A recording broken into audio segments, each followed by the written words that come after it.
the sound of the drummer, thumping to the beat of my heart. Hear that bass, you can't keep the pace. It's tearing my brain apart. Whoa, I never ever felt like this before, but all I can say is, Mama, give me some more. Turning my heartbeat up, ooh-wee. Turning my heartbeat up, it's getting harder.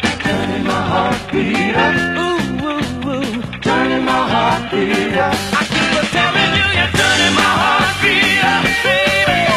You're turning my heartbeat up.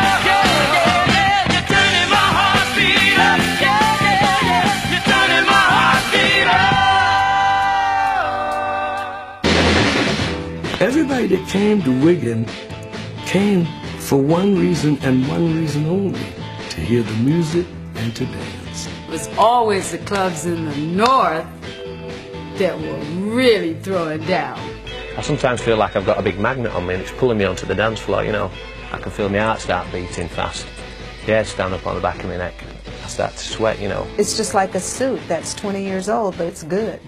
When you pull it out, it's still going to be good because it was made that way. That's the way the music is. We're the core. Walking onto that vast dance floor and walking to the other end, there'll never be another place like it. We never really thought the night would come when it would finish.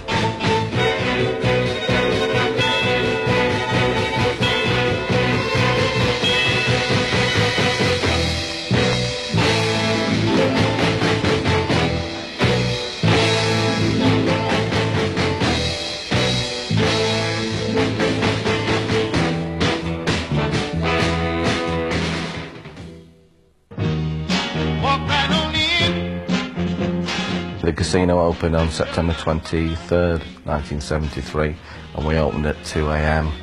and we're all very nervous. It was a big adventure. The casino was initially just another all-nighter, a welcome all-nighter, as a carry-on from the Torch. We ran it not knowing really it's going from week to week, and then after about a year we thought, you know, it was like a monster running along, and we were hanging along the back of it because everybody wanted to come. Let it shine like the light. Take all my blind soul, babe. First time I went, I was sort of far too young to go and had to sneak out the bedroom window onto the porch, down the drain pipe type of thing. Of course, when I got back in the morning, my mum was waiting there, got a good hiding, and where have you been all night, and you're not going again. But that weren't stopping me, because it was fantastic, you know. Had to go every week. It had a lot of members, and it also was an all-nighter for 8 years. Most all-nighters are closed. All the great ones, Twisted Wheel, Golden Torch, lasted a year, 2, 3 years. Wigan Casino was on every Saturday night for 8 years. That's a long time. What struck me immediately was the heat in the building. That was the first thing that I can recall. And then all of a sudden, I looked up and it looked like it was raining inside of the building from just the pure condensation of sweat from the people dancing. And I said, boy, this is my kind of place, this is. I'm living the night, oh yeah. I'm living the night, oh yeah. I'm living the night. I can still envisage walking in through the doors up to Mrs. Woods, who was on the door. I was like this, like a maniac, grabbing their money and throwing theirs back at them. You had to be quick, because they were pushing and shoving that much. If you hesitated, some of them would have been upstairs for nothing. Underneath the place was the beach coma. If they went into the back stairs, I was DJing, and then suddenly a door flew open under the stage and hundreds of people just disappeared onto the dance floor. It was like rats breaking out.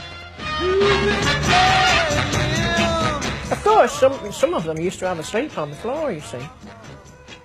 Used to have a sleep inside. When they got tired, they'd have a sleep, and then when they woke up, they'd have another dance, and then they'd have another sleep.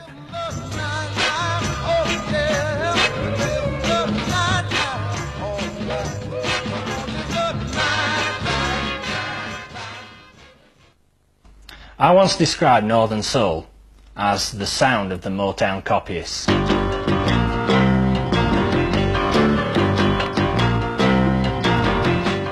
The end result was a plethora of music that was made all around the States, most of which was bound to fail commercially because there were just too many of them. And these failures were the rarities that Northern Soul required. Here was a music coming over from the United States, first of all through Liverpool, through Navy personnel and Army personnel. It was an alternative to what it was that they were being force-fed for so many years by the powers to be. All of a sudden, here was a music that gave freedom of choice. I mean, these weren't just American records. These are obscure American records.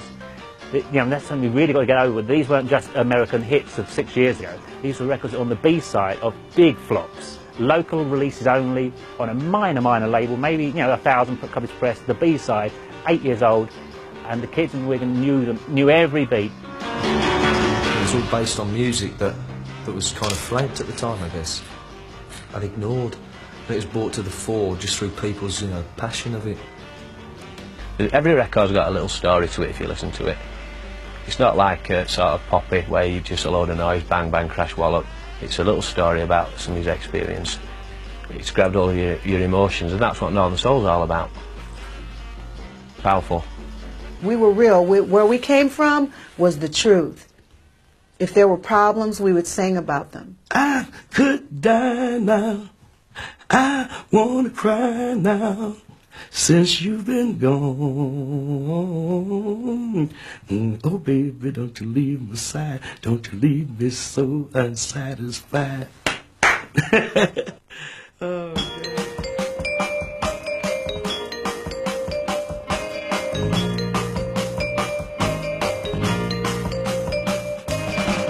Do you want me to get down on my knees, beg you, baby, please, cry a million tears?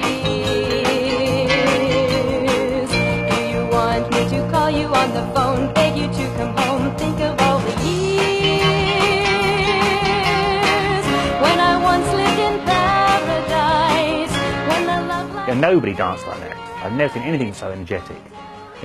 Just unbelievable. You stand and watch it. How on earth did they spin that many times in a row, come out of it and carry on dancing, no effect? The things on the floor that later break dancers did. Yeah, so often not as well. I don't know how they did it. I wish I could have done it. Wonderful dancers.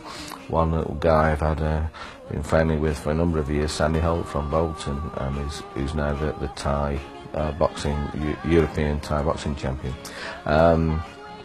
He was an excellent dancer, and he still is.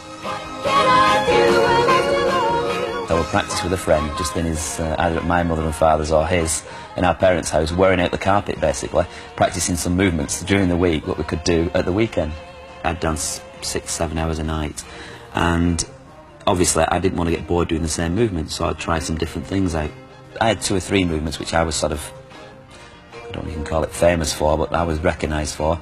It was like the kicks, the high kicks, the splits, the front splits and the box splits, which is, I think, very few people could do, especially at that time. These are the shoes I actually won the 2 dance competitions with, and I had these throughout most of my dance career at Wigan Casino. And if you can just notice the little bits of added material, leather here on both sides, was where I actually used to do the splits, and that's where the shoe probably would have split otherwise.